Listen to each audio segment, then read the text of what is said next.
Well, the numbers don't lie. The education challenges facing Chicago and the entire state of Illinois have reached crisis levels. So what's behind these terrible numbers? Despite an infusion of large amounts of pandemic funding, let's bring in the chairman of the Jack Brewer Foundation, former NFL defensive back Jack Brewer, and entertainment attorney Mitra Uhurian.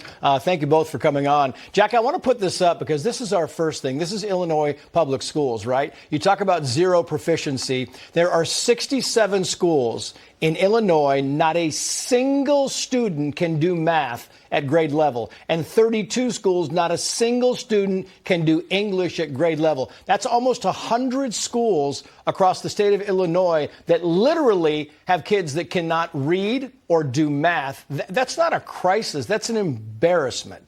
Your thoughts, Jack? It is. It's a crime. I mean, it's a pure crime when you start looking deep into the why.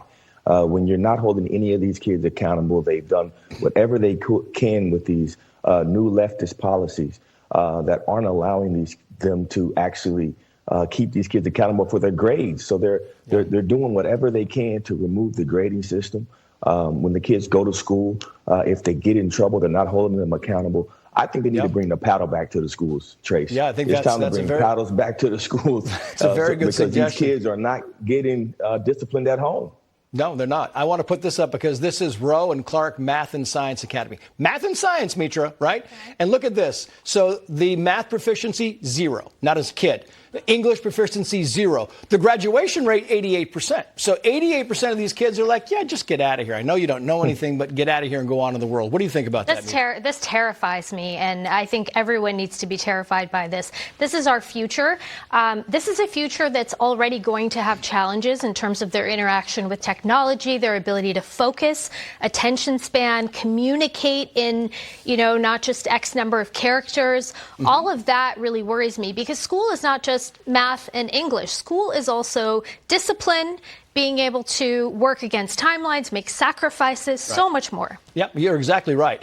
Dr. Ben Carson, Jack Brewer to you, writes the following, quoting here, "Faith and fathers are the antidote to juvenile crime.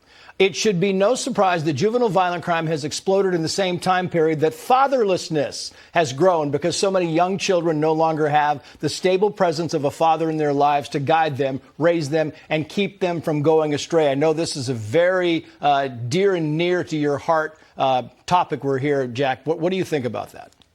That's the root cause to everything that you're talking about, whether it's reading and math proficiency or it's crime. You're 20 times more likely to go to prison if you're fatherless. And so now what you're looking at is a situation that's been exacerbated. 71% of black kids are born without a father. Over 50% of Hispanics and whites have increased in fatherlessness, I think 3 to 4 times over the last 20 years. These things have to come to an end. We got to stop with these crazy, ridiculous policies. That's the reason why these kids are going into our streets. They don't have a dad that will bring the paddle, bring discipline and respect to these families. We're literally proliferating the lie that it's okay to be born without being married and out of wedlock. And so these things are just a real stain on our country as we are the most fatherless nation on earth. We are. It's true. The Pew study, among teens aged 13 to 17, 38% say they feel comfortable when talking about racial topics. 29% comfortable when talking about sexual orientation or gender identity. 4 in 10 talking about race are comfortable. 3 in 10 talking about sex and gender. Why don't we talk about something else? Why don't we talk about reading and writing in schools, Mitra? I mean, I'm going to say the same thing. I think we're at a moment in time where we don't know how to interact with one another to have these types of conversations. And if you really want to take it back to education, if you don't have the language tools to communicate, that's grammar, that's vocabulary. If the percentage of people I heard talking at speaking at an 8th grade level is sort of the norm right now. So if you can't even get to the basic form of communication, how are you going to have conversations that are around these much deeper, topics? Yeah.